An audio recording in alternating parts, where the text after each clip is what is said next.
so first off, has anybody done TBRI? Well, you're the only one? Okay, well, good deal. That's good. Okay, so TBRI, well, let me start off with this. Okay, can everybody get their cell phone out? Y'all didn't bring it? Yes. Oh. You're A+ students. Who didn't bring their phone? Marco. Okay. First pick of door Okay, prize. door prize, let's do What? that. She was all sad earlier, she didn't bring her phone. Yeah, I was. Oh. I'm the only one that didn't remember. Well, there you go. You get to pick first door prize. Alright, then figure out not in advance order, but pick one. Okay, everybody else, please turn them off, okay? Because if they go off, and I've informed my family, do not call me between 6 and 8. So mine's turned off. If they go off, they go in Facebook jail. Okay? Facebook jail, cell phone jail. Oh, Facebook. Same thing.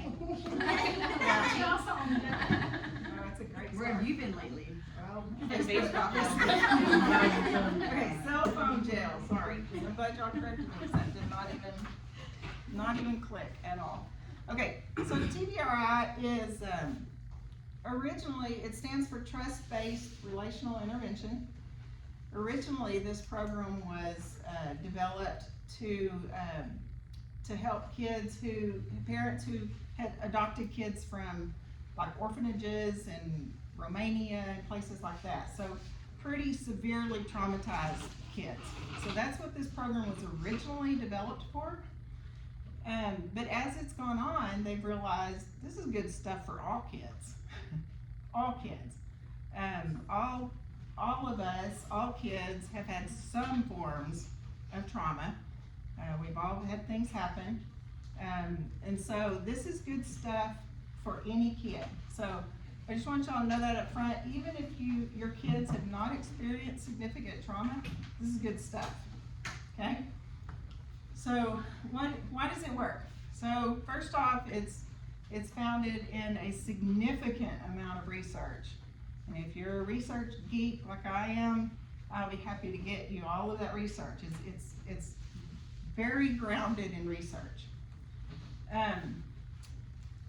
It's based on, so you know the developmental milestones that your kids reach, like crawling, talking, they learn to trust, they learn to self-control, all of those developmental milestones as they grow, they start reaching those. So TBRI, when kids have traumatic events happen, it blunts that developmental trajectory.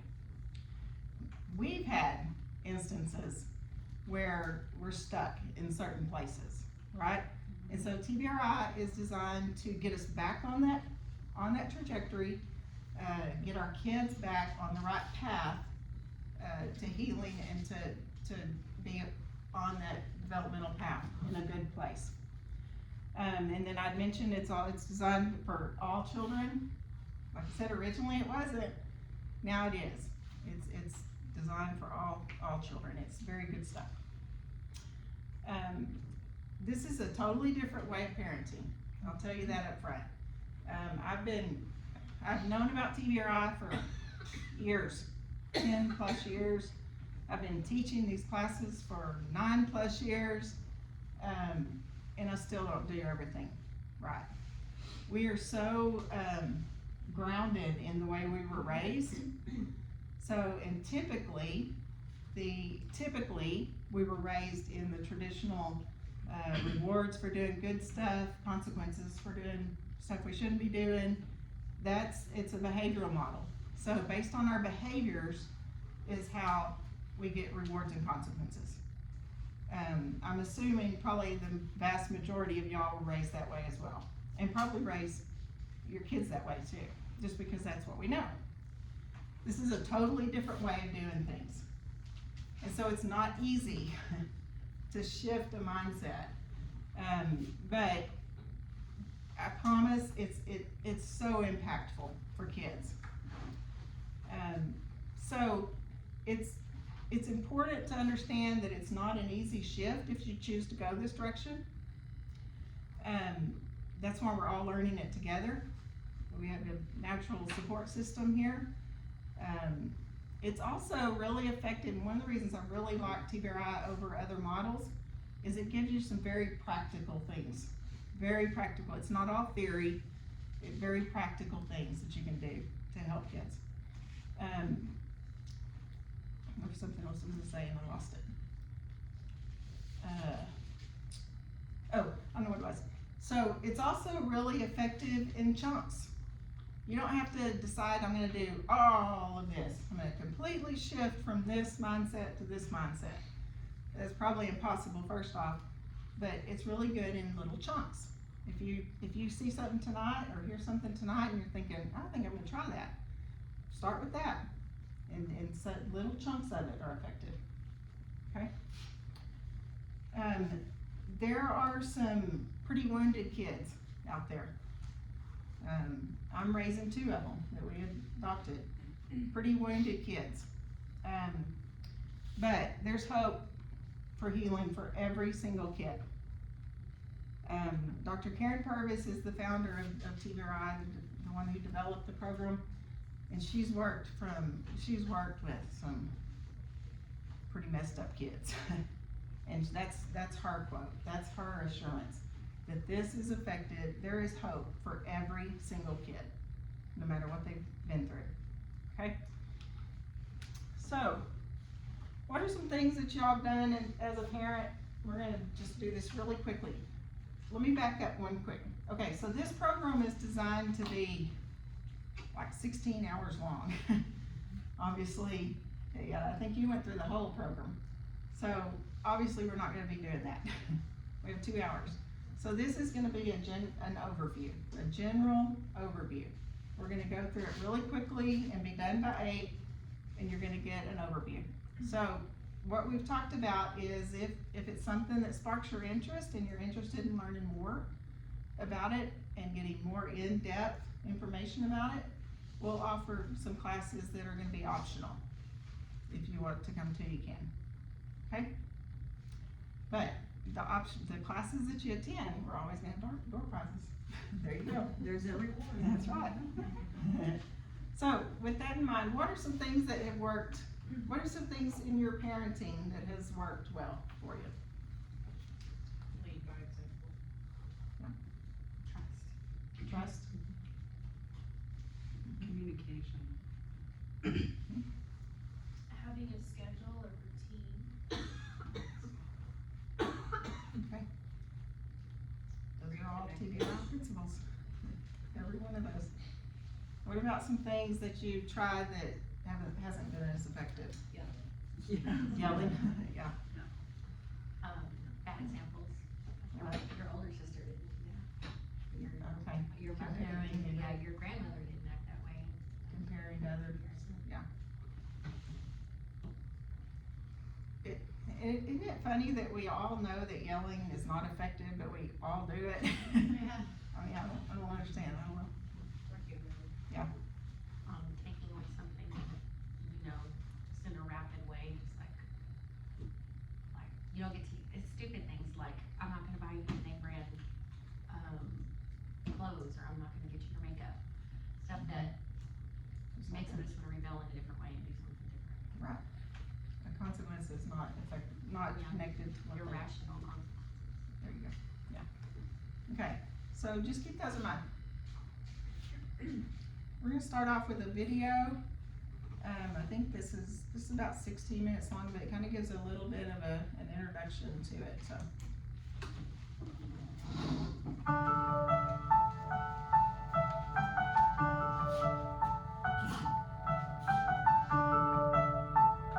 Volume good back there? Sure.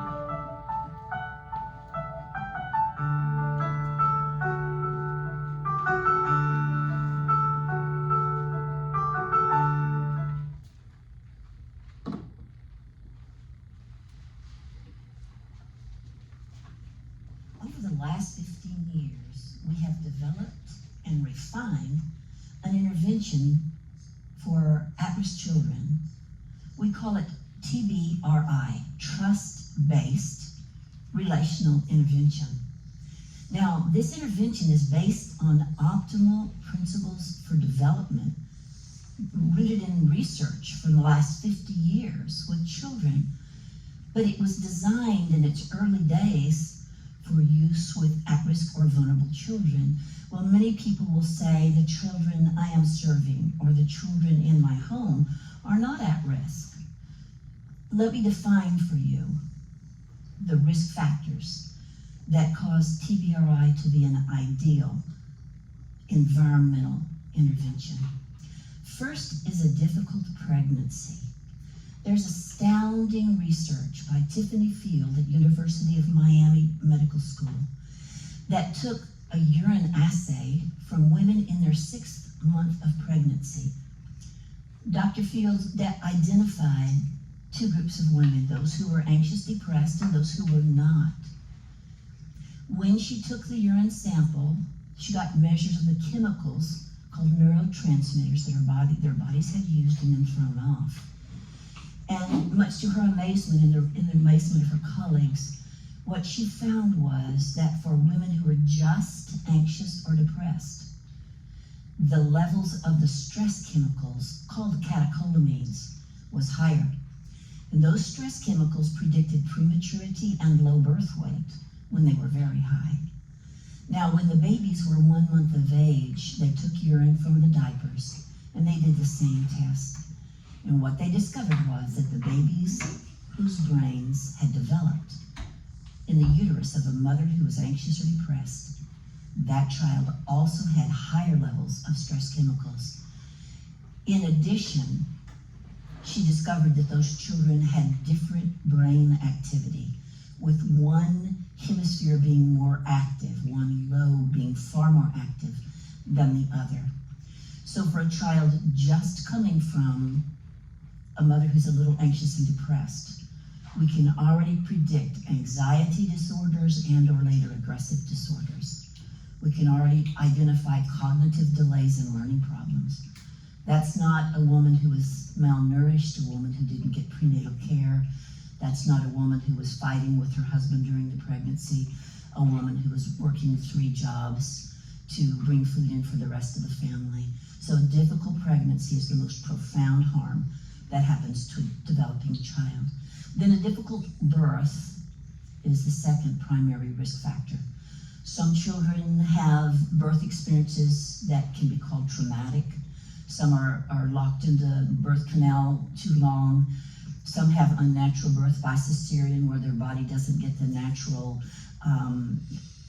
type of healing, the kind of crushing actually that comes through the uterus, and those children are more susceptible to certain types of illness throughout their lifespan. But also difficult birth in a certain percentage of children in every population, there will be small brain hemorrhages at birth. And so a difficult pregnancy is the highest risk factor, a difficult birth is the second. Then early hospitalization. Now some children have life-saving procedures when they're very young. These procedures are painful. If you've ever visited a neonatal intensive care unit, you'll see children, tiny, tiny children, with needles in their arms and needles in their little legs, and you'll see them with beeping and buzzing of sounds of alarms that are on their body for their heart monitors and so forth. It is very traumatic. Now, early hospitalization may be medical trauma, but the child is not receiving touch and nurture, where their mama should be able to hold them and sing to them. Their daddy should be able to put this child on his strong shoulder and walk them and cradle them. This child is locked in my medical procedures to save their life. So early hospitalization is very traumatic in the developing brain. And then the 3 risk factors that we usually think of: abuse, neglect, and trauma. There are many types of abuse: emotional, sexual, physical. There are many types of neglect: a good parent who's too tired to care for their child, a parent who has a drug or alcohol problem and can't, again, maybe a working single parent who's doing too many jobs and just trying to bring in food to the household. In the worst case scenario, children who come from drug abusing parents, or children who come from orphanages. But there are many, many types of neglect. And then trauma can be medical trauma, again, hospitalization, surgeries. Trauma can be going through natural disaster. Katrina was definitely a trauma for the children that experienced it. Being in New York City at 9/11, there are many types of trauma.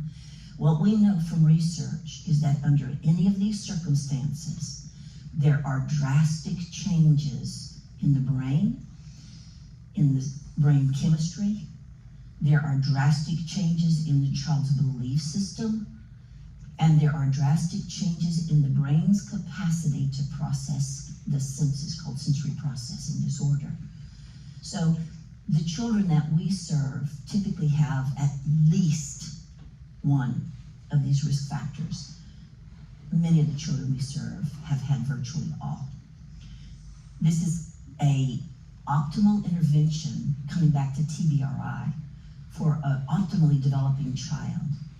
But for a child who comes from hard places, that would be a child who had a difficult pregnancy, a difficult birth, early hospitalization, abuse, neglect, or trauma.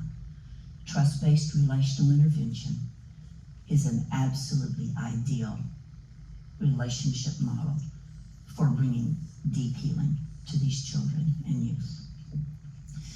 Now the question is, what is TBRI? So let me give a brief overview of what it is. TBRI is a set of principles, again research-based, this is important to keep in mind.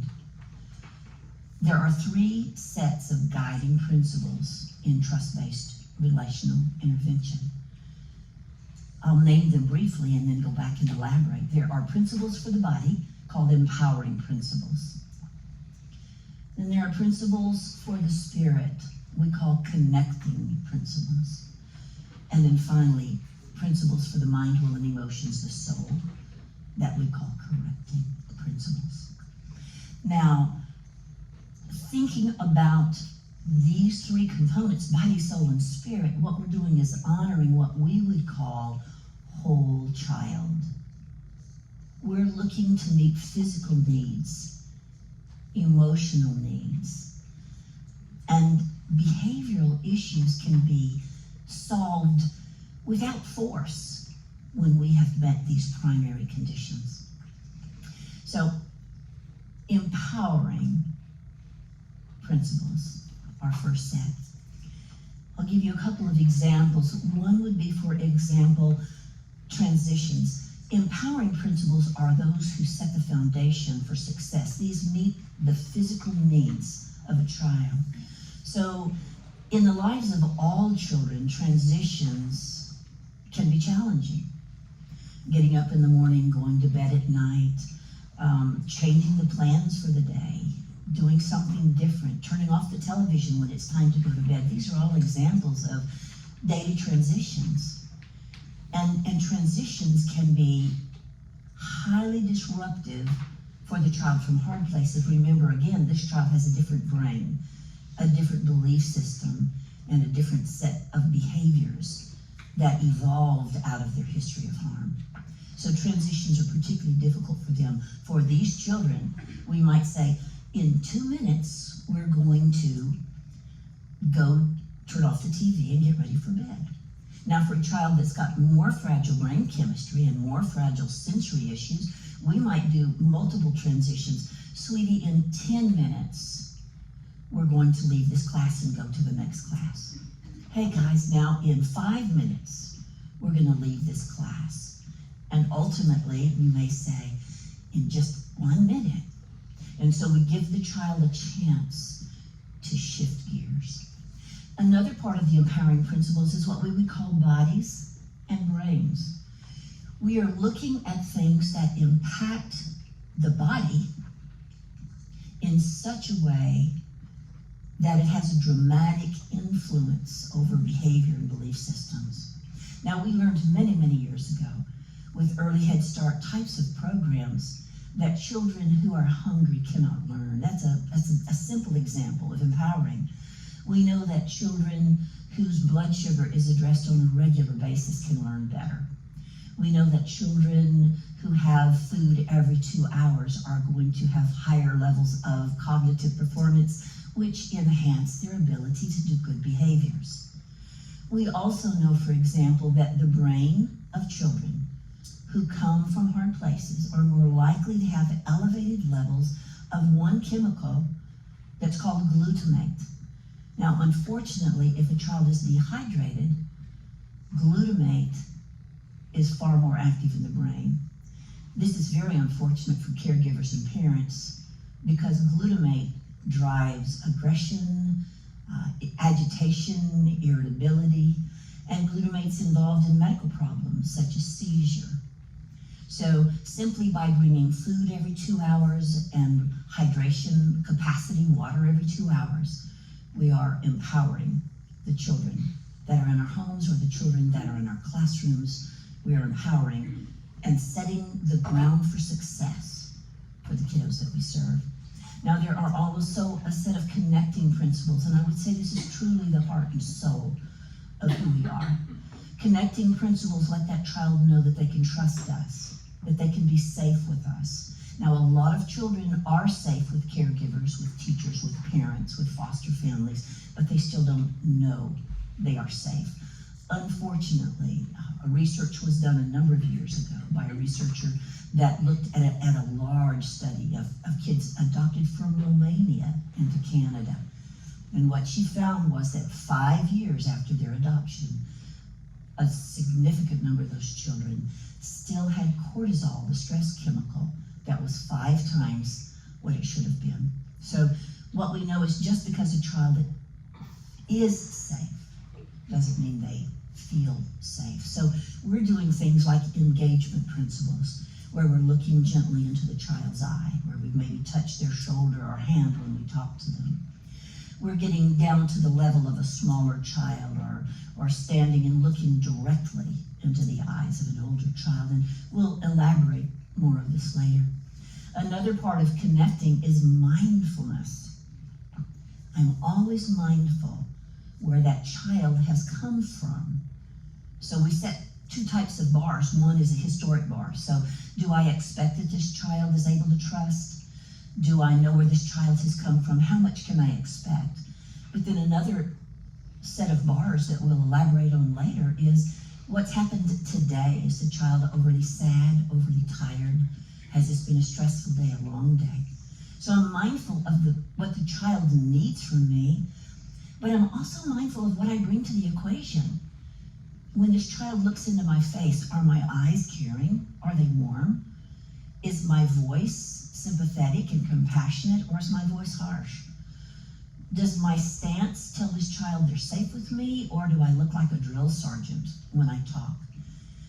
And am I mindful, what does this behavior really mean? We ask ourselves 2 things when a child misbehaves. What is he really asking for, and what does he really need?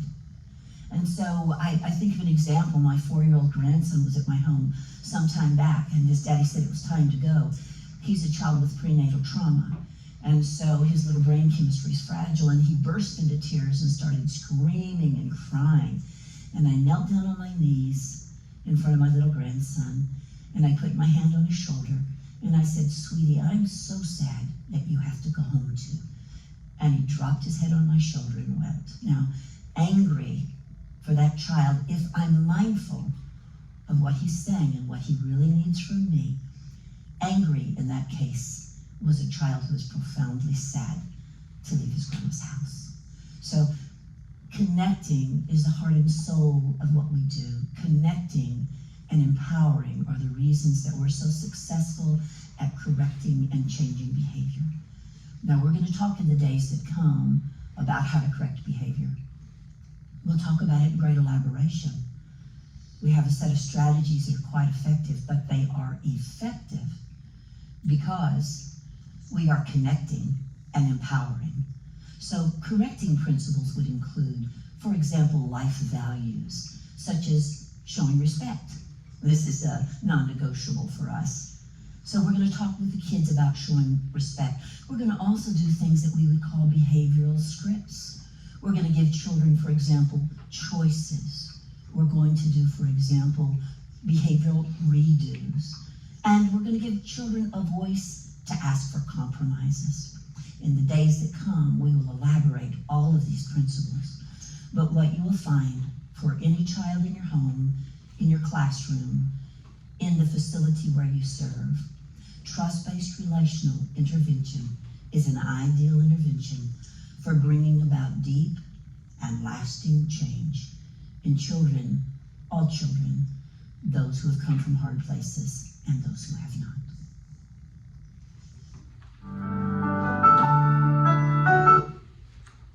Okay, so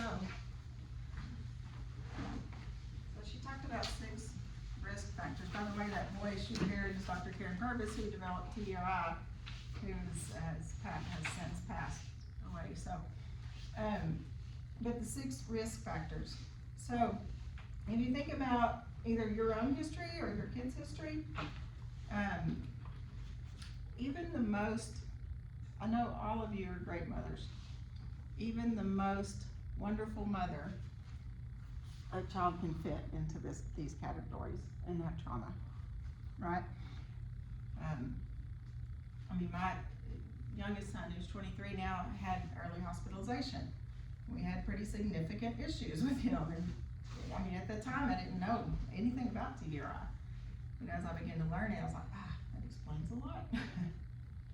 So, if you think about it, what I said earlier is any child can fall into this category, whether you're a loving parent or not. I mean, any child can. So those are the 6 risk factors. So she mentioned the 3 principles, the connecting, empowering, and correcting principles. And another significant part of TBRI is giving voice, and we'll learn more about that. She also mentioned that if you spend the majority of the time connecting and empowering, you won't have to spend nearly as much time correcting. And I will stand up here and tell you that is absolutely true. Absolutely. If you really focus on the connecting and empowering, you'll stop to correct because they're kids and they're not perfect. There will be times they need correction, but you will spend significantly less time correcting if you focus on connecting and empowering. Giving voice means, and she touched on this a little bit, means that we're hearing the need behind the behavior and then meeting that need.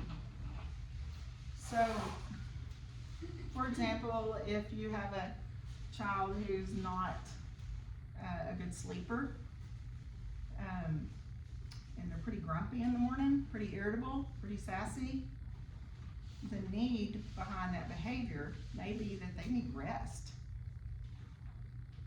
It doesn't mean that it doesn't have to be corrected or addressed, but you understand the need behind it. And the part about giving voice is it's real easy then to say, I understand, you're really, really tired. You didn't sleep well last night, did you? Instead of, don't you be sassy with me, right? So if you say the first phrase, there's more of a chance that you're gonna connect with the child. He's gonna feel heard and understood. I mean, think about it from your own perspective. If you got up grumpy and somebody said, quit talking back to me, or if they said, man, I know you didn't sleep well last night. I heard you up and down, I'm sorry. Which one would you receive better? Which one would you feel connected to better? React to. Right, right. So that's what giving voice means. That means interpreting. Every single behavior has a need behind it. Every single one. And so being a detective and figuring out what is the need behind this behavior.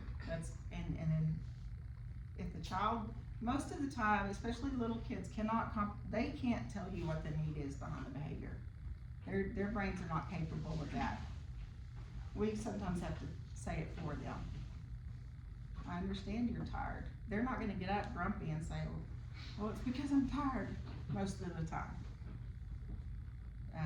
And so it's giving voice is pinpointing that need behind the behavior. She explains it a lot better, and this is a real short video about that. Is that her? That's I where have we go worked with first, children yes. all over the world. I've been with children in orphanages in Romania and Ethiopia and Rwanda. I've been with children in foster care all over the U.S. I've been with children in residential treatment facilities. I've been with children in schools, elementary schools. I've worked with kids in the courts. I've been a mommy. I've been a grandmommy. And in any of those situations, there are 7 gifts I'd give to any child if I had the power to give it to them. The first gift I'd give every child is a voice. Think about it. Biologically, one of the most profound changes that happens to a mother's brain when she's pregnant is that body primes her to hear. There are dramatic changes in the somatosensory region of the brain that has to do with hearing. Moms are primed biologically to hear every little whisper, every little sound, every little sigh their child makes. As a parent bringing a child from a hard place, the best gift that you'll give to them is a voice. That will be things like giving them full attention when they talk. I'm listening, tell me what you need. That will be things like embracing what they have to say. That will be things like giving them opportunity to express themselves in writing and drawing and words. Myriad ways. As complex and as vastly different as your families. But in every way, when that child speaks, that you can stop and come front and center to listen, that child will learn that their voice matters, that their need matters, and that they matter to you. Research conducted as early as 1950 by Yale pediatricians published data that documented the fact that when children are small, when babies are newborns, if no one comes when they cry, they stop crying within 30 to 60 days. This is the experience many of us have in an orphanage where there are large rooms of children and no sounds. They have learned they do not have voice. A child who has no voice and who has no safe person to talk to, that child will use alternate strategies. They include aggression, manipulation, control, and violence. If I want to take those tools away from a child, I need to give them the most important tool, and that is the knowledge they have a voice with me. One of the things that we discovered after the bombings in World War II in Europe, in towns in London, in London, where the bombing strafing had been daily, day after day after day after day, what we discovered was that the children were in the streets playing following the bombing. Now, the mothers were sitting at the kitchen table. They were drinking tea and talking about the story of the bombing over and over again. They told how terrifying it was when they couldn't find their child and they were too far from the shelter. The dads were in the pubs and they were talking about it. How they didn't know where their wife was or their youngest son was at work. The children were in the streets. Now, they didn't have as much language as the mothers and daddies. So all over London, it is said that children sat in the rubble, picking up pieces of buildings and reenacting dive bombing over and over and over and over and over. And in this way, they gave voice to their fear. They gave voice to their terror. They gave voice to their need to tell a story. If we can be a vehicle to empower our child's voice, we will have begun their journey of healing.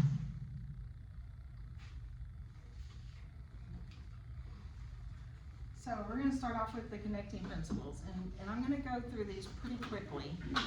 Again, I really encourage you to come back and take the full version because it's good stuff, but we're going to go through this really quickly. So the brain, okay, so all of this sounds pretty depressing, right? I mean, you hear about these kids who have had trauma, their brains are impacted, their brains are altered. There's lots of stuff going on. She talked about, setting them up for anxiety and behavioral issues and all of these things. But in one of her videos, she says the bad news is also the good news. So the bad news is their brains were altered. The good news is the brain is moldable. So it can be altered to healing. So that's the good news, is that there is healing for these things. it's really depressing to hear the first part of this without knowing that, yes, all of these things did happen, but there is healing.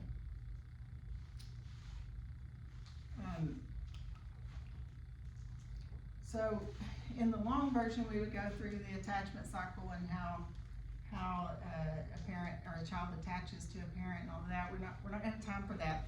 So, but healthy attachment is a big part of it, and it involves both you and the child. The child can't just attach to you; you have to attach to the child for there to be healing. So she mentioned the mindfulness strategies. These are important to determine what we're bringing to the relationship. To be able to see what, to be able to be present.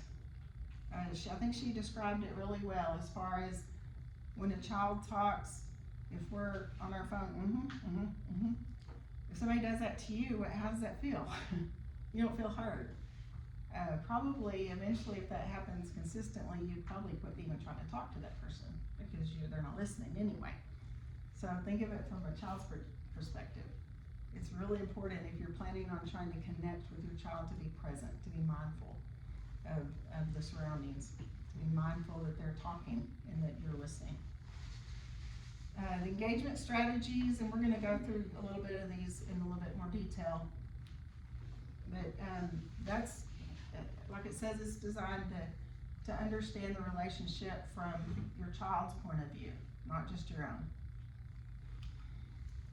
So one really important part of this is knowing our own history. So those of you who have taken the Making Sense of Your Word class, I think I mentioned that class is a spin-off of TBRI, and it's this piece right here. So it's really hard to take a child through a healing journey if you haven't done that yourself. So that's what the Making Sense of Your Worth is, and those who haven't taken it will do another class for that. But that is where that piece fits into TBRI. So, but it's really important to think about your own history, because we all have triggers, and they're different for each person. So if you think about, if your child's acting up, think about, and you react. You mentioned just reacting. Think about, as you do that, think about what caused me just to react like that. There's something that triggered that. So think of it, it stems from your own history. There was something that caused that reaction. So it's really important to take some time to think about your own history. And then when, I don't know if it's on this slide. Okay, so when reacting to what a child says, we need to question, is this about my child? Is this about me? Maybe I'm tired and irritable. Or is this about something from my history that it's dredging up? This child acting like this made me think of something that was traumatic for me.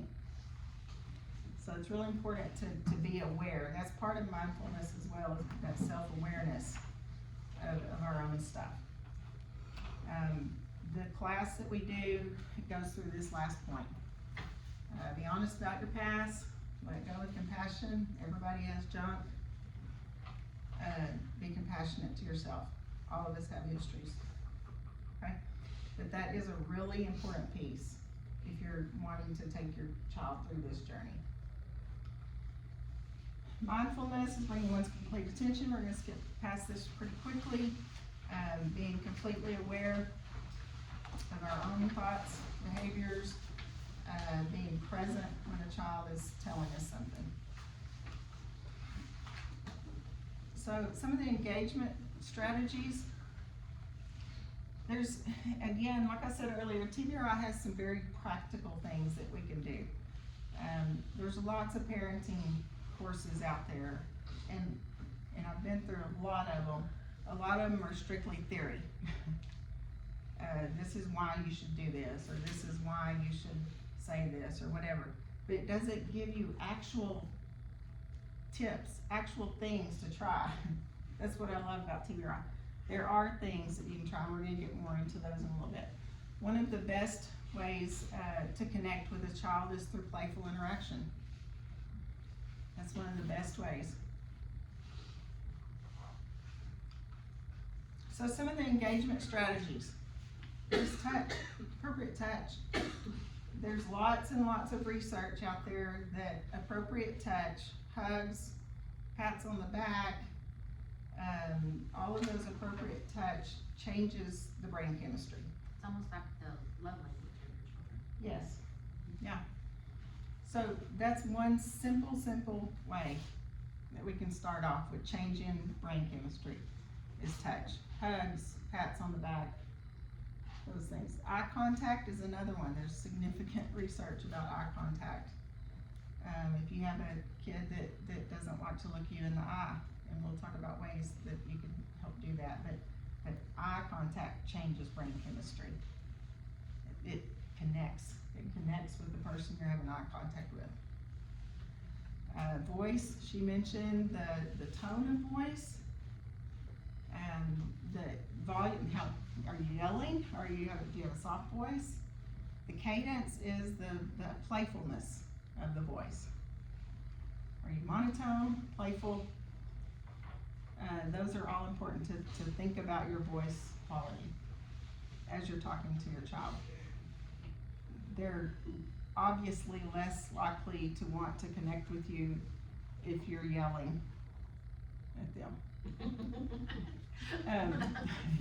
Same for us. Behavior matching. This goes back to that developmental trajectory. So you think about a baby. You think about you're holding a baby, and a baby smiles at you. What do you naturally do? Smile back. What if they stick their tongue out? What do you naturally do? You stick your tongue out. That's behavior matching. I mean, that goes back to infants, and that's where infants learn to connect and trust. So we can do this with older kids too. It may be, if you have a teenager, it may be if they're sitting down watching TV, sitting down right next to them and watching with them. That's behavior matching. If you have a younger child and they're playing cars or whatever, sitting down and playing cars with them, you're matching their behavior, and it provides connection. Playful interaction, we'll talk more about that. And then active listening is being present and actually listening, not doing something else while they're trying to tell you something.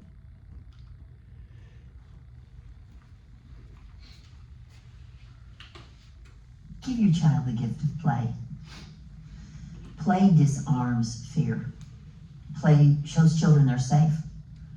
Play can become the vehicle for connection, for attunement. Play can even be the way you discipline your child and redirect them. I think about using play with children that I've served in the past, and we might use play to figure out what a child likes and then play that game with them. That way we become connected to them. We might use play to help a child learn. So for example, we might use puppets. Say, let's practice showing respect. And we might use play to correct a child whose behaviors are a little out of the box. So if a child says to me, give me that crayon, I might say, whoa, or Nellie, are you asking or telling?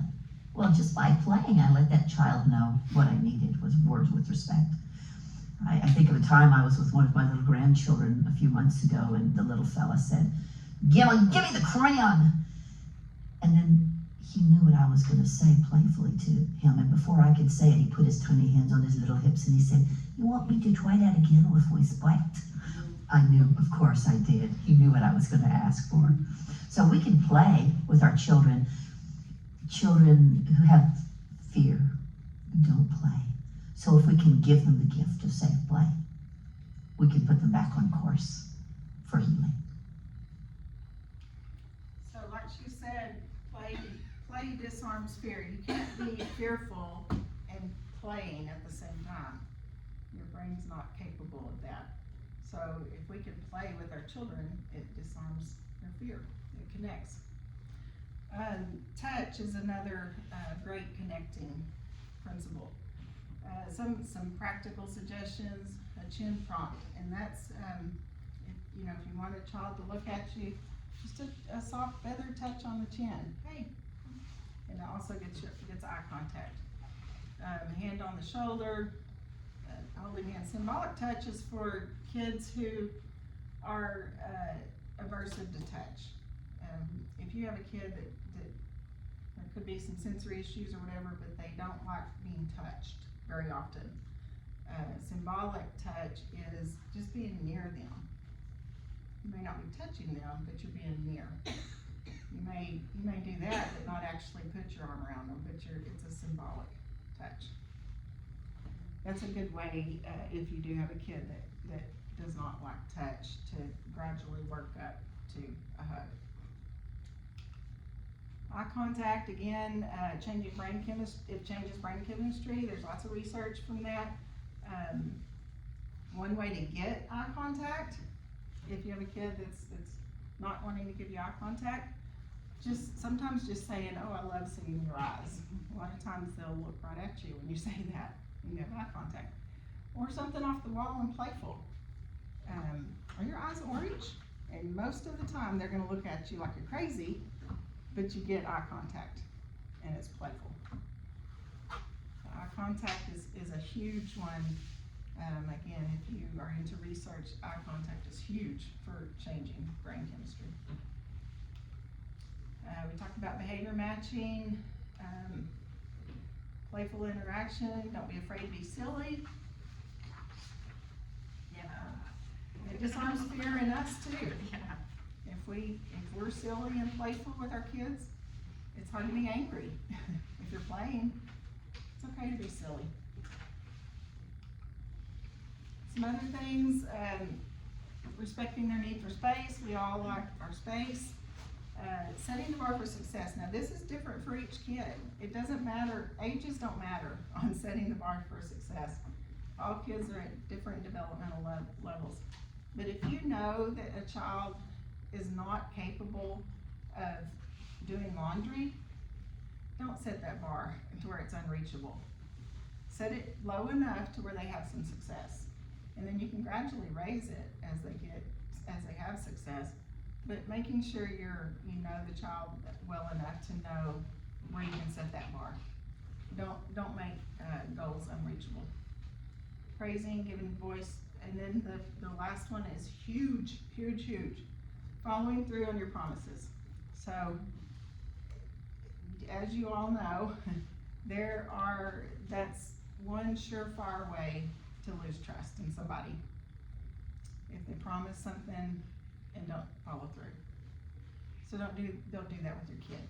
And this is good and bad things. This is where I'm gonna be a little bit vulnerable here and say, when I get angry with my child and I pop off and say, well, you're grounded for 2 weeks. So now I gotta follow through with that. Mm-hmm. So this is good and bad stuff. If you just careful what you say and don't make promises you're not willing to keep. Can I ask you a question? So when that does happen, how would you back out of that in a way that you're not losing trust? The way I've done it in the past is, I was really upset and I popped off and I shouldn't have. And so how about we try something different? Just being vulnerable. And a way that I've even done it with Riley, especially here lately, is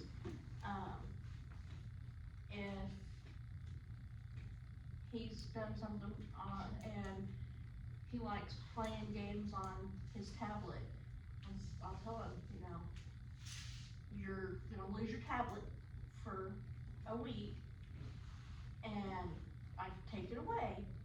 But if he's being really good and helping with chores and things like that without me even asking him to, I might end it a day early and say, since you've been very good and very helpful, I'm giving this back to you.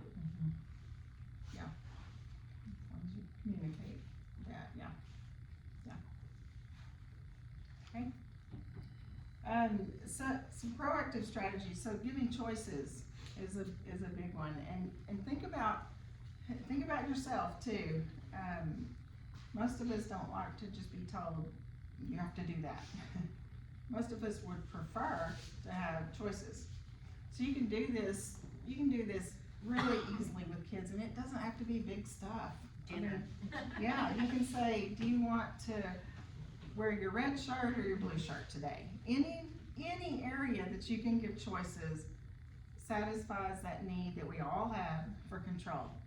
Even kids have that, as you know, probably. We all want some control. And so any areas that we can give choices, kids are less likely to get control in negative behavioral ways. So think of any areas that you can give choices, and you can determine the boundaries of those choices. You can, you don't have to give big, wide open choices. You can keep them small, and it will satisfy that need for control for them. Compromises are great. I have 9-year-old twin girls, and we use compromises all the time. They know what that means. It's a great way. It's a great life skill for your kids. Yes. So like it makes me think of even giving Scarlett choices of, okay, you're about to make a choice that's not very good, and explain to her the choice that she's about to make isn't good, and then giving her a different choice that she can make to let her know that, okay, these are the two choices that you have, and both of them have consequences, whether it be good or bad. And so that kind of reroutes how she goes about whatever it is.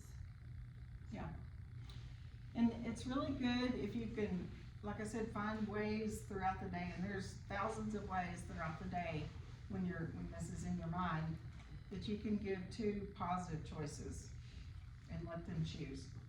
I mentioned the shirts. I mean, it can be, do you want 1 scoop of green beans, 2 scoops of green beans? I mean, it can be anything. Let them choose some things. Choose between 2 positives. Were you fixing to say something? I was just gonna say, I think giving like the reason behind it too is important. I feel like with Kylie, it definitely makes a difference when I tell her why we have to do these, or these are the only options that we have. Yeah, right. Like, lets her understand a little bit more. So compromises are great for if you give a child 2 different choices and they really don't like either option. Again, it's a great life skill. We do this as adults. They can, like for instance, my daughter will say, well, can I ask for a compromise if she doesn't like either of the 2 choices? And so I get to decide first off, and yeah, I'm willing to compromise. And then on top of that, whatever she offers as the compromise, I may say, no, I don't think so. Why don't you go back to these 2 choices? Or I may say, yeah, I hadn't thought of that. That's a great option. So sure, yeah. And we do that as adults all the time. And so it's a great life skill to be teaching kids. It also goes back to what she mentioned earlier, giving them voice, giving them some power, appropriate power, and it eliminates the need for them to gain that control in some other negative way. They're getting that need met for control. So compromises is a great one. Life value terms, I think that's the next. I'll hold off on life value terms. We're gonna go over that quite a bit because that's super useful. Let me see if I missed anything on that. Choices, yeah, models good decision making, shares power, also builds connection, which is the whole point. I think we touched on those, that only give choices that you can live with, and then be prepared to allow them to, or be prepared to follow through with one of those choices if you offer it. Compromises, I think we talked over that. Okay, so life value terms. this is what I told you at the beginning, if you take one or two things away and try them from this training, when I first took this training, this is what I took away. That don't mean you will, but this was super, super helpful to me and continues to be super helpful. Life value terms are teaching kids, not during times of crisis or anger, but teaching kids in calm times, just short little phrases that spark a way to change a behavior. So, for instance, you heard Dr. Purvis using that. So, a kid, one of my daughters comes up and says something pretty sassy to me. A lot of times I'll say, ooh, why don't you try that again with some respect? And it just triggers, and I'm 98% of the time, she does it, and we're done.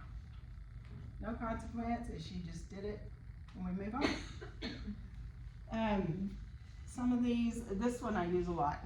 If the child is trying to be bossy, or telling me what I need to be doing, or whatever, again, real playful, are you asking or telling? And most of the time it'll trigger, oh, yeah, that came out wrong. And they'll say, yeah, I'm asking, can I, whatever. It sounds so simple, but I'm telling you, these things work. I do it all the time. Listen and obey. Who's the boss? I have one of my daughters who is, well, she's very bossy, very, very bossy. And I use that one a lot. So who's the boss in this house? And she'll smile and say, you are. Just a reminder. Accepting no is a good one. If you have a kid that constantly tantrums or whatever when they're told no for something, this is a great one. It's kind of a trick. But if you tell a child, okay, it's time to go to bed, and before they even have a chance to tantrum, say, okay, it's time to go to bed. Oh, good job accepting no. Good job. It cuts off that tantrum, and they get praise. They're confused. Right. But most of the time they'll Does it learn fall to. under manipulation? It may be a manipulation, but it works.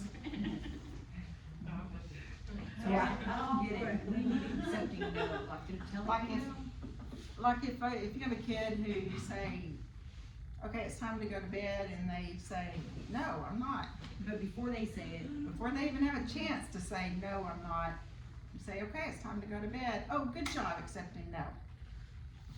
Before they even have a chance to get it out of their mouth.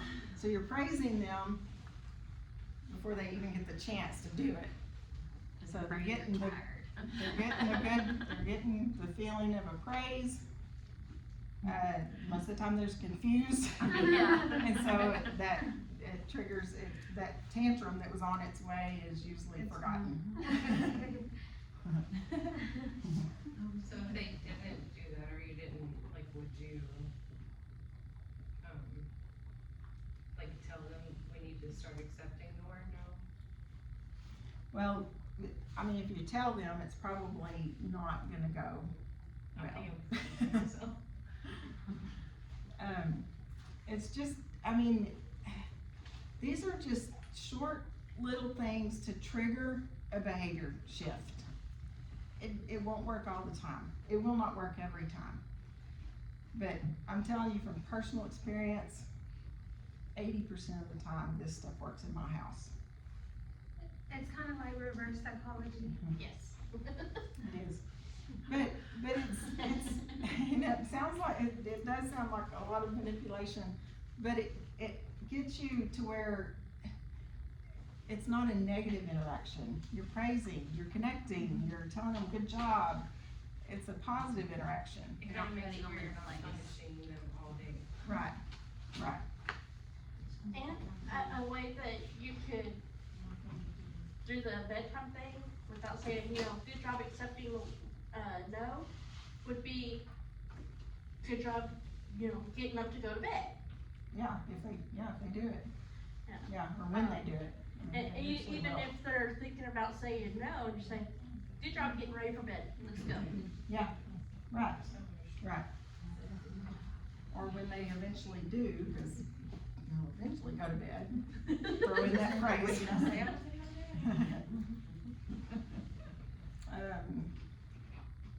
What is no hurts?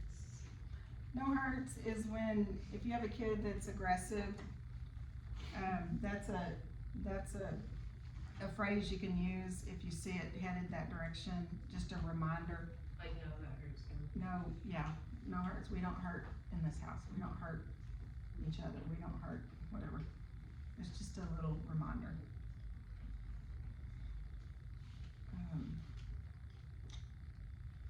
You use these, right? The life value terms. Are you asking me, are you telling me, can you try that again?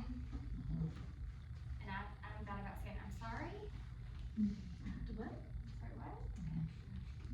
It's just little reminders of, I need to shift behavior and giving it, and like I said, giving you an opportunity to praise your kid for doing something well. Okay, moving on, we are doing good. Moving to the empowering principles. She talked about the empowering principles are the body, taking care of the body. We've already talked about how the brain is altered, and the brain affects behaviors. And so empowering principles are taking care of your body and your brain. Dr. Purvis mentioned felt safety, and those who were in the Making Sense of Your Worth class, we went over this as well. So there's a big difference between being safe and feeling safe. Those are not, sometimes they are the same, but most of the time they're not. We know, for example, Boys Ranch boys live on this campus next door.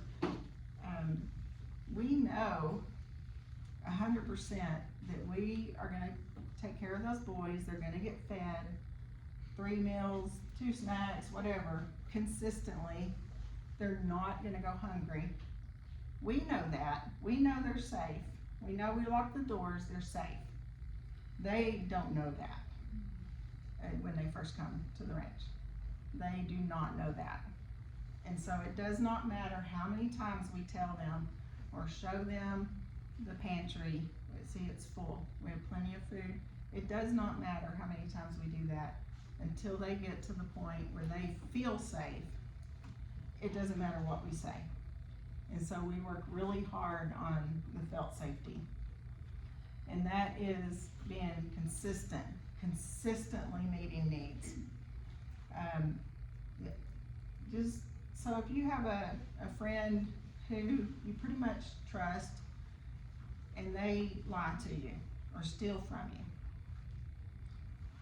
do you automatically go back to trusting them? Nope. No, that felt safety is gone. And so it's the same with the kids. That's why consistently meeting their needs is what develops felt safety. And this is a great point. It occurs at a primitive level. They can't think themselves into feeling safe. It occurs in the back part of the brain, the primitive brain. They have to get to the point where they just know it. They can't talk themselves into it, they just have to know it.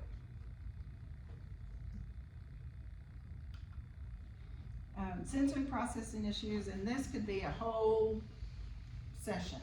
You work with, this actually is a whole session. Sensory processing issues is huge in kids who have experienced some type of trauma. Most of us have some kind of sensory processing issue, but kids whose brains have been altered by trauma a lot of times have significant sensory processing. So let me give you an example. One of my daughters, when she was, I think, probably kindergarten, first grade maybe, every morning getting ready, we had major meltdowns, and over what I thought was, what just happened? I mean, it was just like out of the blue. Well, we did an OT evaluation. Come to find out, she is super sensitive to the seams in her socks. So every time she put on her socks, it wasn't, I mean, it felt like sandpaper. And I'm telling her, get your socks on, come on, get on, get your shoes on, it's time to go. And it feels like sandpaper to her. And so it caused a meltdown. So again, being a detective and exploring the need behind the behaviors, sensory processing is a huge issue. Think about with your kids, there's lots and lots of sensory issues, you know, loud sound. My husband can't stand the people chewing. A lot of people have that. The sound of people chewing drives him batty. Odors, have you ever smelled something and it took you back to a memory? Number one. Same with kids. I mean, sometimes an odor they smell will take them back to a traumatic experience and it'll cause a behavior.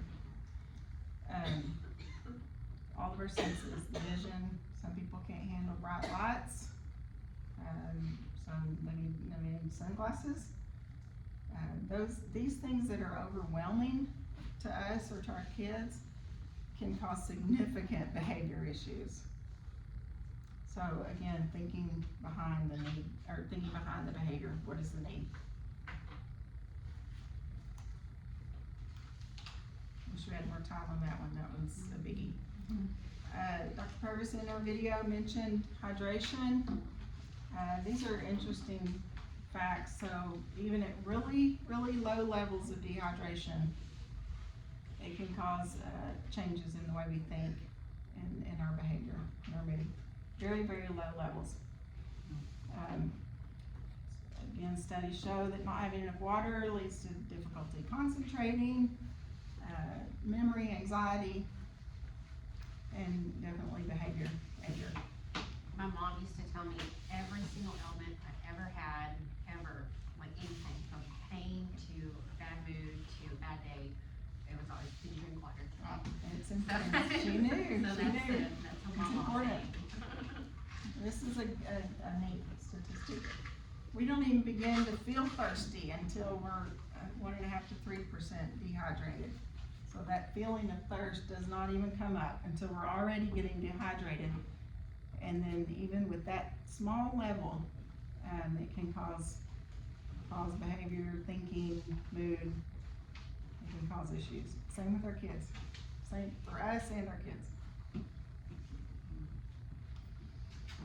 Same with food. Blood glucose. She mentioned blood glucose levels. Food and snacks. Children, or kids who had issues during pregnancy, sometimes it can affect their insulin receptors. And so those are a little bit offline. They're not working properly. And so a little bit of going a little bit too far, too long without a snack or with eating can cause significant issues.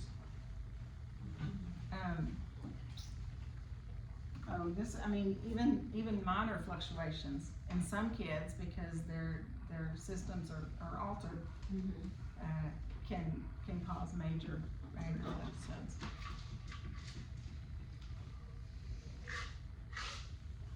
So, another statistic, I told you I'm a research nerd.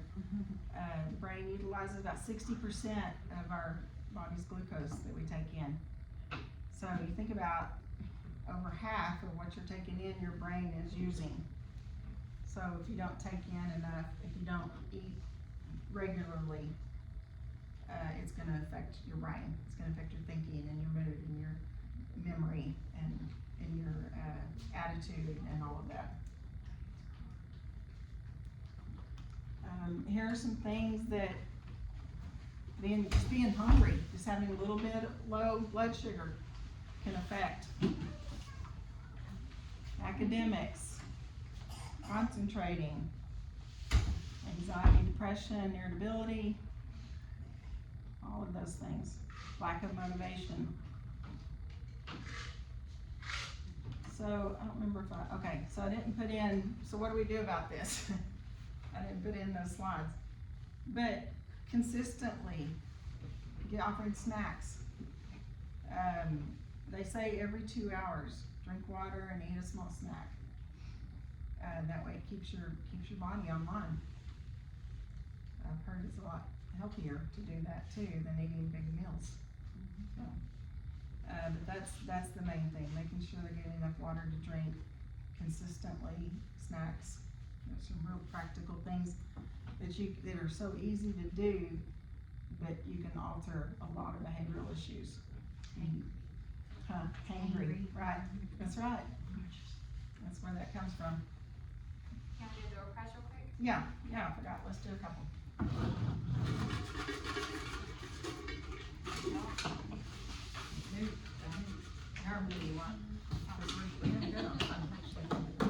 Margot. I will give it to someone else. Oh, that's, give another one, just for that. You're just lucky tonight. Randy Joe. That's me. Pick one. It works, y'all, this works. Candace, who'll be next? I was like, oh, I didn't do that. Oh, I didn't get it, and I went like that, and then you just freaking. Ta-da! Amanda.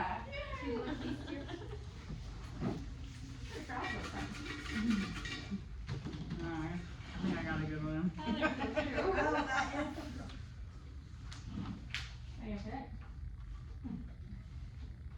Oh, there's one more.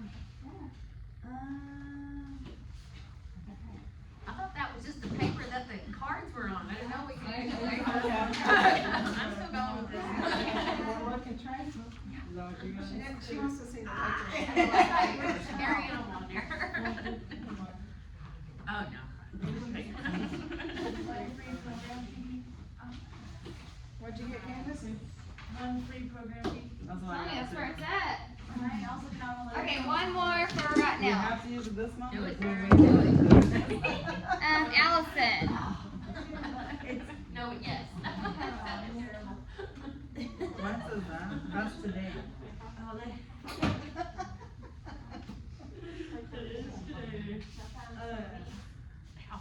Ugh.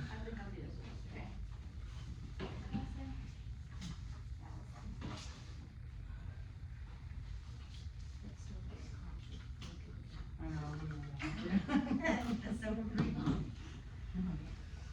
I was looking at the Roll Shack one too, and I was like, What's that? the ice cream place where they roll your ice cream. How do you sample off their hitting the gift card? I was getting my 2-hour snack while I was there. Right. Taking care of that blood glucose. Yeah, they put a bunch of creams or whatever flavor you get. on this- Yeah, and they smooth it out on this like And they charge you frozen top. $17. Yeah, pretty much. Hey, they have not gone up. And they roll it up and it's like these rolls. A bunch of little rolls I know. in a cup. I've seen them on videos, but I've never been. Okay, It's by the school. so still under the empowering principles. She touched on some of these in the videos, but transitions are a big issue. With kids who have, some brain issues going on, it's really important to give them some transitions. And again, I mean, I always relate it to us too. I don't like to be told, okay, it's time to go. I mean, I like some kind of warning, you know, so I can shut down stuff. It's same with kids. You can avoid a lot of issues if you're willing to give some transition. Somebody mentioned routines, and rituals. So these are really important for connecting also. It's good for kids' brains because it helps establish some grooves, the positive grooves in those brains.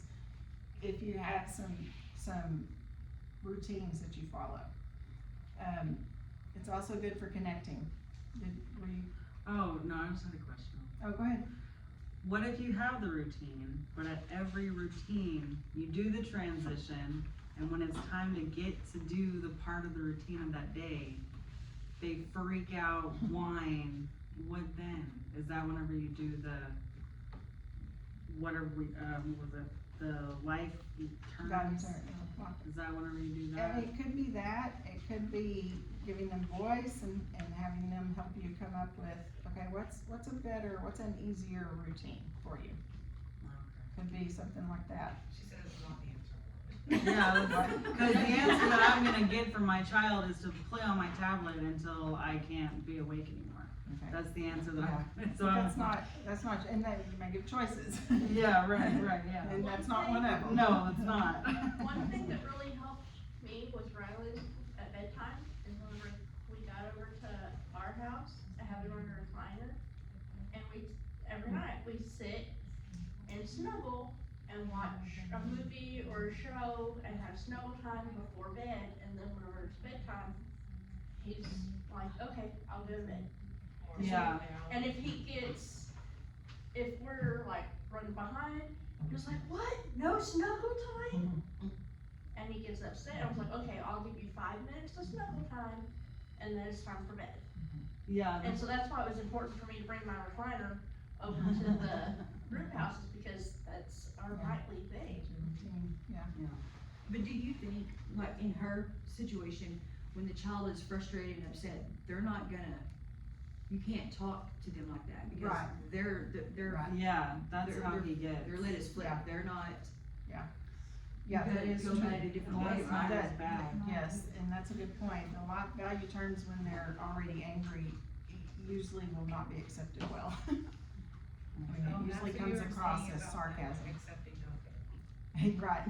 I was thinking you could be like, let's work on accepting them. No. I mean, I think in some situations. For me, it's gonna be a kaleidoscope of different ways to go at it, and when it fits, it fits. Yeah. One, For sure. one thing And then you it can could do with change. the tablet Who's is the next set a time that it automatically goes off. Oh, I have that. I've got all that. We do all that. It's just, when it comes to taking, every day, every night, I'm like, okay, you have an hour before we're getting ready for showers. Now it's 30 minutes, now it's 10 minutes, okay, one of y'all take a shower. And then when it comes to Hendrix's turn, he's like, what? Why do I always have to go first? Or why is it my turn now? Why couldn't she have taken a shower longer? And I'm like, that's just not how it works, dude, and I don't know how else to go about it. Last night was so bad, I was like, I can't even be in the same room with you right now. I'm so annoyed with you. It was bad. And we have correcting principles still to Okay, go yeah, to. that's, okay. There we go. But daily routines and rituals are like, every Christmas we make gingerbread houses, or, things that you do, special things that you do in your little family. That's a ritual, and that is great at building connections. It builds memories, it builds connections, and they know that, they get excited, Christmas is coming, oh, remember, we're gonna do whatever. That's what a ritual is. Scaffolding is, again, it goes back to that setting the bar for success. So sometimes kids, especially, if they're having a rough patch, if something's happened that they're upset about, it's basically supporting them. You know what a scaffolding is, that they climb up to paint stuff, it's all the big, you know what I'm talking about? So it's just being that scaffolding underneath your kid, just to support. When they're having a rough time, you're holding them up. Educating children about sensory issues. We talked a little bit about sensory, and I really wanna, do like a whole deal on the sensory, but, educating them about that. And not in the moment, if they won't hear it, in the middle of the tantrum over the socks, she wouldn't have heard that. But in calmer times, I was able to go back and after we did the evaluation, figure out what it was, I was able to go back and say, you just have an extra sensitivity to that, so what can we do to help that? So turn the sock inside out, or you don't feel the seam, or what are some ways, so educating them on ways that they can, help those sensory issues, maybe fidgets, or, something that, wearing sunglasses outside if they're sensitive to light, and there's just different ways that you can, have your kid even help come up with ideas that would make it easier.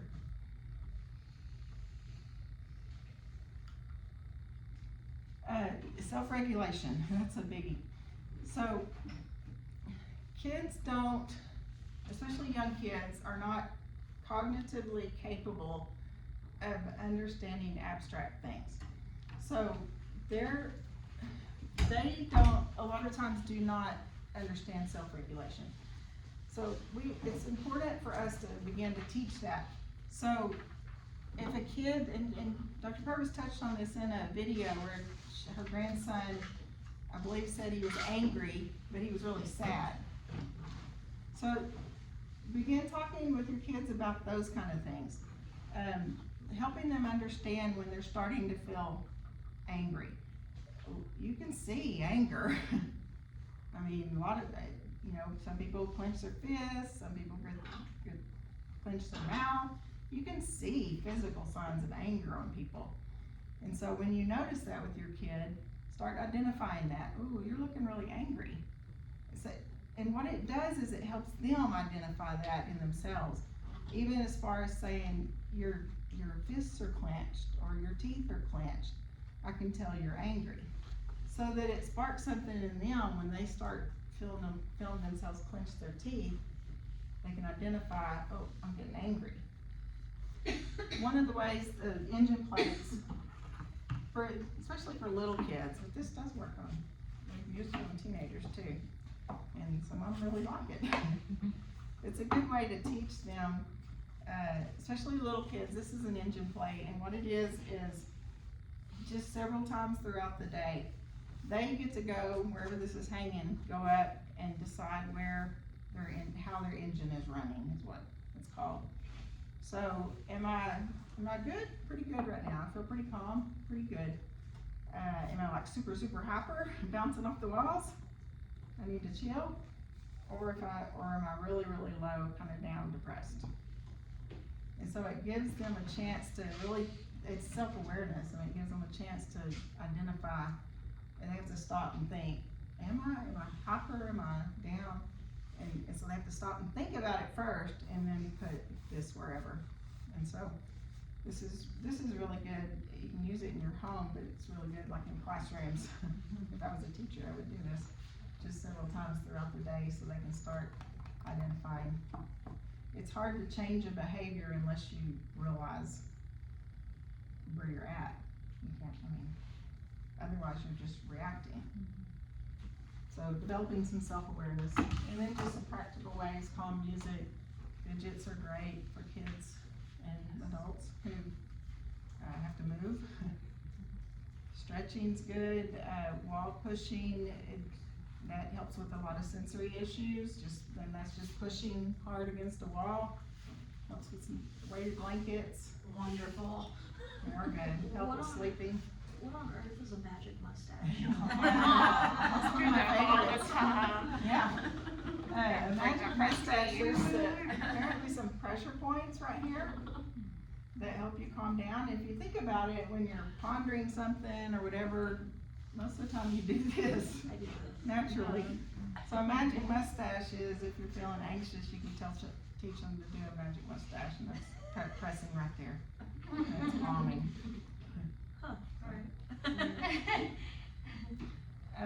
Cooling your soup it's basically deep breathing, but it's more fun. So you can just pretend you have a bowl of soup and you're trying to cool it off, and you're blowing on it to cool it off. It's another way to do deep breathing. Chair push-ups, or when you're sitting in your chair and just pushing yourself up like that. These are things you can teach your kids when they're getting agitated at school, maybe having a hard time sitting down. I mean, they can do chair push-ups right there and not disturb anybody. They can do a magic mustache. There's different things they can do that doesn't disturb the class, but you can teach them to self-regulate. It also is very empowering because they feel like they have some control over their behavior.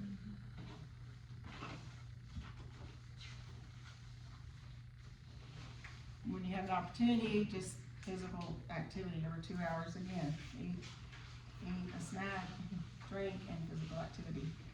Keeps your body regulated. Don't forget any of those. Okay, correcting principles. So again, as I said earlier, Lacey, you use TBRI at home a lot? Yeah.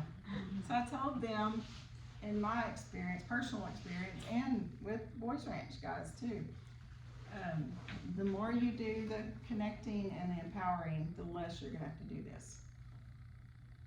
And that is true. But there are times, of course, that you have to correct. And it works when you're consistent. Yes. So balancing structure and nurture is one of the most important parts. So if you're connecting, your nurture level is gonna be high. If you're really focusing and working on connecting, that's gonna be high. But there also has to be a balance of structure. It's not a seesaw, one's up, one's down. They both, if structure goes up, nurture should go up. If they're doing well and you lower, nurture should always be up, but they should always be balanced. High nurture, no structure is an entitled child. Is a child who gets everything they want and everybody is their servant. That's a good word, good, nice word. High structure, no nurture is abusive, neglectful. There's no nurture there, okay? So it has to be a balance. And in my mind, I have to make myself a visual. Okay, I've got to raise my structure. She's not doing what she should be doing. I need to really raise my structure. But I've also got to raise my nurture. And remember at the very beginning, I told you this stuff is not easy. Because typically when you're raising structure, you're angry. It's really hard to raise nurture at that time. But that's where the self-awareness comes in. It creates trust. There and definitely more positive outcomes all throughout life. Okay. Yeah. She'll explain it better than I can. Insight number 7, be prepared to create an environment that has a balance of structure and nurture. Some families say when their child first comes home, I'm just going to love them, they've been through so much.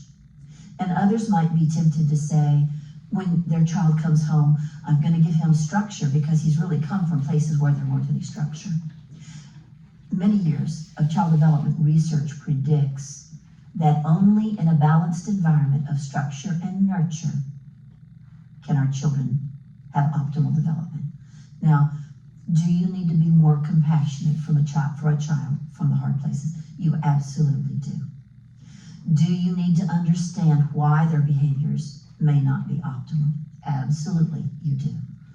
But as you respond, it may be something as simple as, sweetie, that's not okay. Please try that again with respect. We need to give our children understandable, tangible guidelines for what we expect from them behaviorally. Now, it's important to give your child structure. It's incredibly important to give them nurture.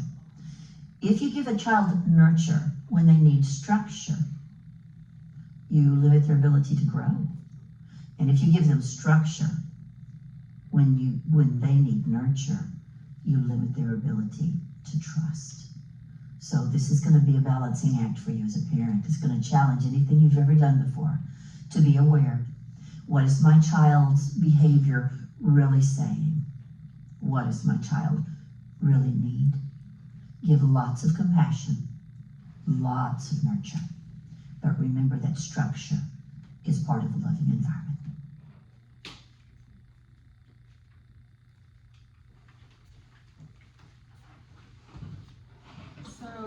So we're in correcting principles now. We've talked a little bit about life value terms, but these are where some of them come in, and she gave an example of, why don't you try that again with respect. So teaching them those skills, again, during calm times, is absolutely not going to be effective during times of anger or crisis, because any of us that are extremely angry, we're not using our cognitive brains, we're using way back here, just responsive brains. So it's the same for the kids. When they're angry, they're not gonna hear you. So always try to teach during calm times. Again, using play disarms fear. Anytime you can be playful with a kid, and remember at the very beginning where I said this is so different from normal parenting or what we're used to? So your first instinct when a kid is being angry, talking back, whatever, your first instinct is typically not to be playful. So it's really hard, but play disarms that, if you can. Play is, and I'm talking about being silly, being off the wall. We have used, I know with Boys Ranch kids, when they're out of control, angry, we just do something off the wall. Dance, you know, whatever. And it immediately stops that behavior because they're looking at you like, what? And it just triggers that brain to go a different direction. And if you can be playful, a lot of times you end up laughing when you would have been in a big argument before. It's against our instincts because it feels like you're rewarding that bad behavior. That's what it feels like. But if you think about it from a TBRI perspective, you're trying to connect. That's the ultimate goal. You're trying to connect. And then it did alter the behavior, or it will, usually, not always, this is not 100%, but usually it will alter the behavior. And if your goal is to connect and alter their behavior, this is a way to get to it. Typically, if you respond with anger to anger, it just goes up and up and up and up and up. So against my instincts. But it's effective. The older they get, it's more against, but the younger, it's so easy to do that. But You don't exactly want to play with them. Yeah, last night was not good. and I will say, the older they get, the more it triggers them out of, if you go in there and do something silly, especially if they're not used to that, then it will get them out. It just makes their brain shift. Makes our brain shift. Do you still address it? Yeah, I mean, still talk about it in calm times. So no, right. If they're not gonna hear you, if they're angry, I mean, again, going back to you, if you're angry and somebody's trying to tell you, you need to be doing this and this and this, and you're already angry, you're not gonna hear it. But if you did You're not gonna something accept like that, and then the mood lightened, Come back around, yeah. so don't spank them. I was kidding. I'm not saying that. Don't hurt them. I didn't say that. She didn't say that. Okay, so this is an acronym that you can remember for sub-behaviors. This does not work on big behaviors. But if we're talking about just kid behaviors, just remember the acronym, the ideal, that I is for immediate.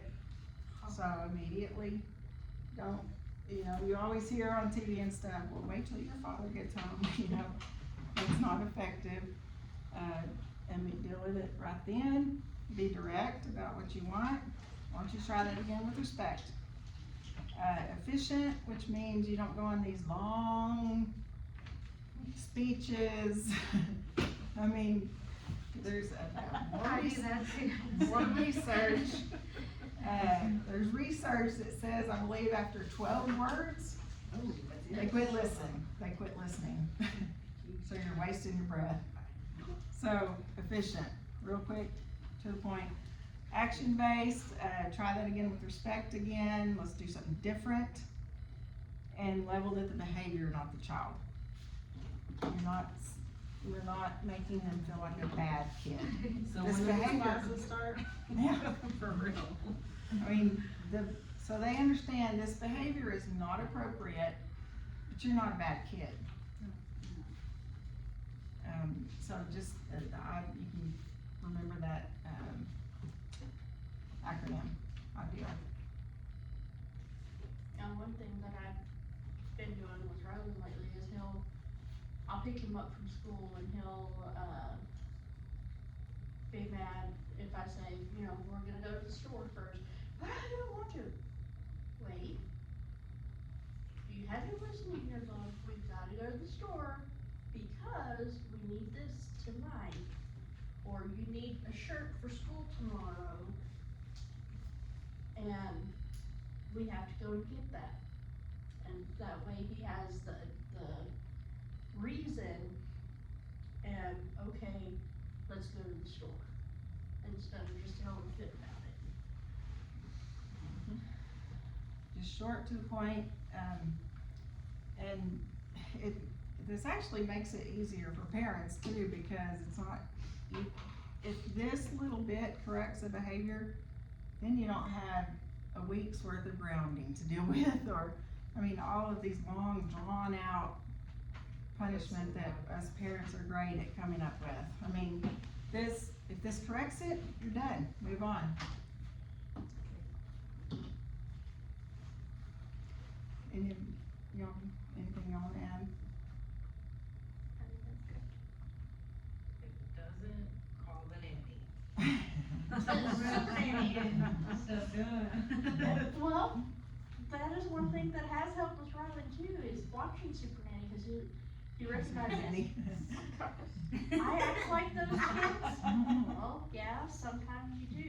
I'm not gonna act like that anymore, that's bad.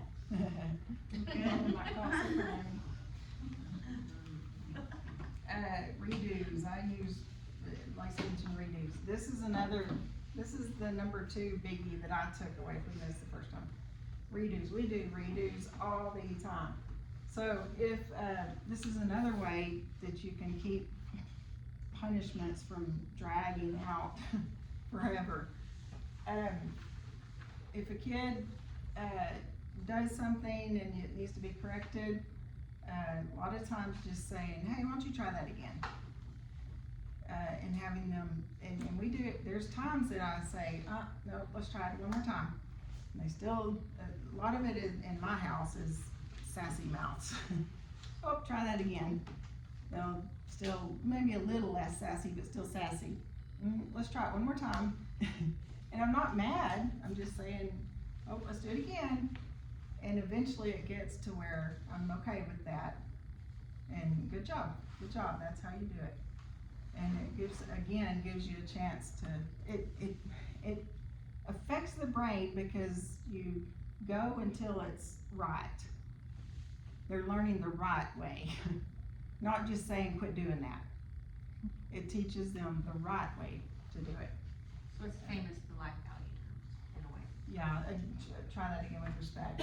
But this can be done with behaviors also, not just sassiness. That was you used redos a lot. Yeah, Brantley's here in my office sick, and he just actually did from the office, but anyways, he said, go get me some water.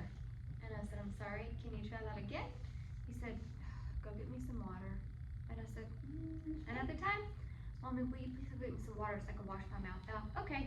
So even in more ways than demanding, well, try that. So even the try it again, he tried it again, that still didn't work out for me. You're gonna do that another time. But you also said it in that tone of voice. Right. Yeah. Versus like, if I was to say that, I'm probably gonna kind of be a little upset, like, really? Like, can you try that again? And that automatically puts her on the defense, Escalates. Yeah. because I was Yeah. on. Did you say Excuse me, miss. But I don't say it like that in the moment. So I have a question, what if, like, what do you think is the amount of times that they can redo till Scarlett, she'll just keep going and I'm like, I'm about to smack you. Well, I feel that. Because you're still giving me that attitude. I mean, it may be a personal thing, but I tell my kids, I'm dang stubborn.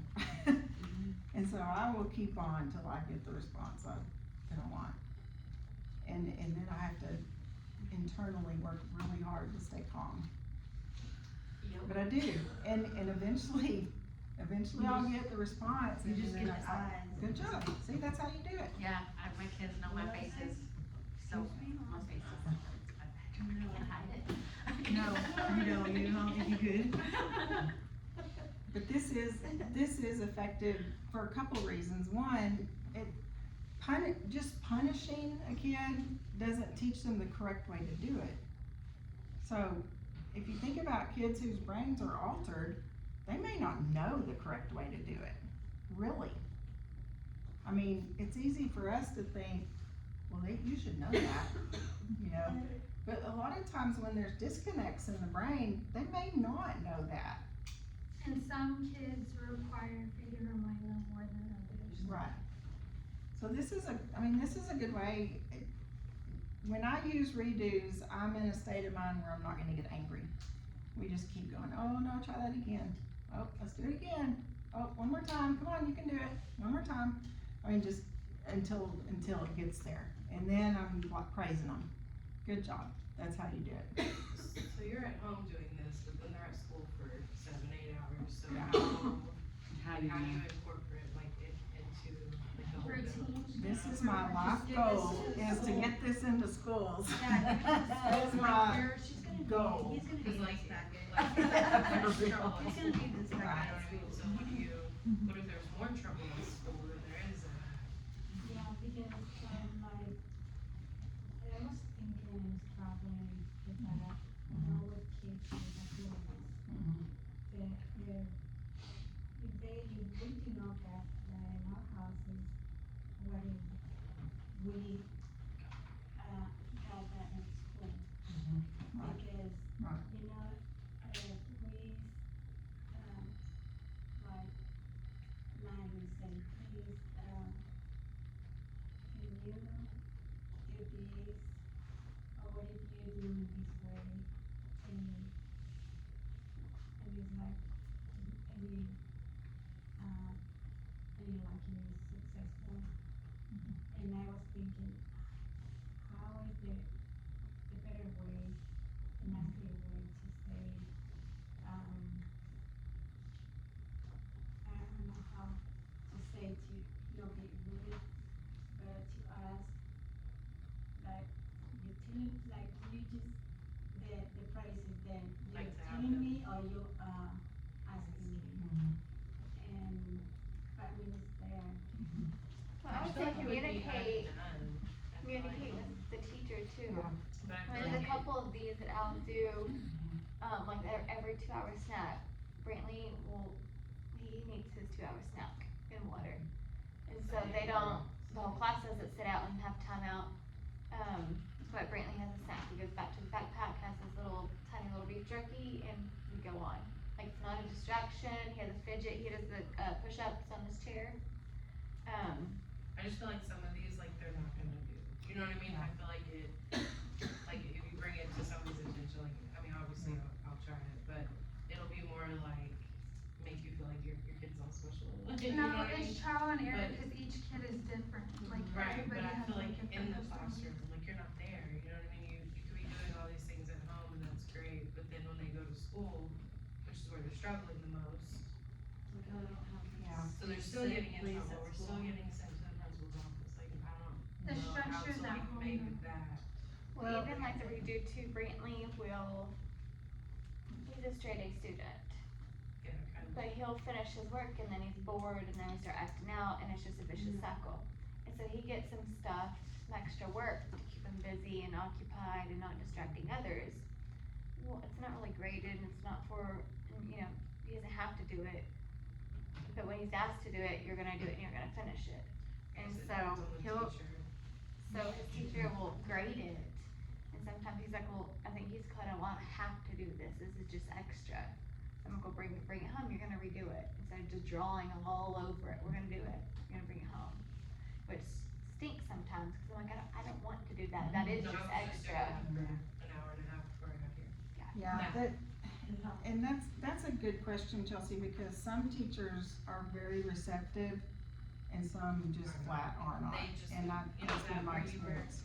where you were talking about how, like, it's not the kid's behavior, Mhm. but whenever, you know, you're working on this, like, it is the behavior, you obviously don't wanna call your kid bad, but then they go to school and they're coming home feeling like they're bad kids, and that's what they're telling you, Yeah. and they're expressing it to you, like, I'm a bad kid, I don't wanna be a bad kid, like, it's heartbreaking, you know what I mean? Well, You know, because you're with them right. most of the time, and you know that that's not who they truly Right. wanna be, but somebody else, especially at school, I feel like it's, I don't know. I've found that there are some teachers, if your kid's acting out enough, who are more open to hearing, like, I've been able to say sometimes, well, this has worked at home, this has helped at home, and explaining how I do it. Instead Sometimes of they'll trying do, to tell them how some to of do them their will, job. if they get in their head, oh, well, that might make my day easier, you Right. know? Some of them will try it, some of them won't, but there was one year that my daughter had teachers that just flat would not. Yeah. And I tried and they just wouldn't. And then at that point, we just did a lot of education for her. You know, here, take a fidget, and when you're getting anxious or agitated or feel yourself getting angry, we did where she could tell when she was getting angry or anxious or whatever. We just did a lot of work at home on here are some tools you can use. And, I mean, I didn't talk bad about the teachers, but here are some things you can do to self-regulate. Yeah, I guess that's where that would come in. I mean, if I was a teacher, I would want that. Yes. I'd be like, come on. But some teachers, I mean, I'm going we crazy had over a- there. we had a really rough year last year, and we're still kinda struggling a little bit, not to put my business out there.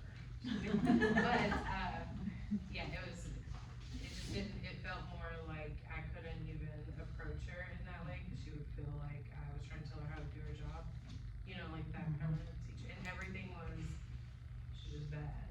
You girls just, when really, she's just strong-willed, you just gotta look at it in a different light, you know what I mean? She's good. You know, okay, so for example, if you go and try some of this and have even just a little bit of success at home, it makes it real easy to say, oh, I just learned about this, and Actually, I have a teacher this is conference working. tomorrow. This is working at home, maybe this would make your life easier. For sure. You gotta pack it. I do it like you're teaming up too. How can I help you have a And I have. successful year? I have, I just, which I think me and Amanda both already took this class, you know, me, I took it again. Probably for a good reason, but, we've tried a lot already, and we're not even how long in school. That was it, that's the end of my story. You leave us hanging on your last word. I was gonna say something else, but I was really Yeah. about to put my business out there. My daughter's been having issues like wanting to go to school and she's never had that issue. And, I've been trying to get to the point of why she doesn't wanna go to school. And last night, a friend of mine, he was gonna take us, in the morning to take them to school.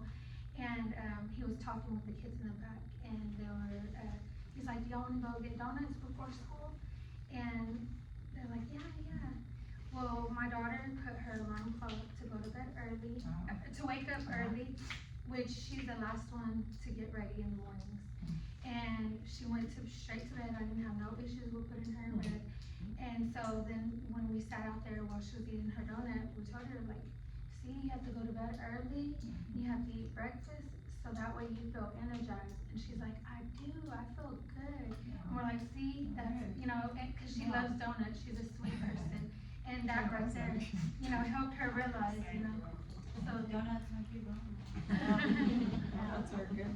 Ryland's teacher this year is really responsive, and I've let her know, you know, hey, he doesn't do very well with change.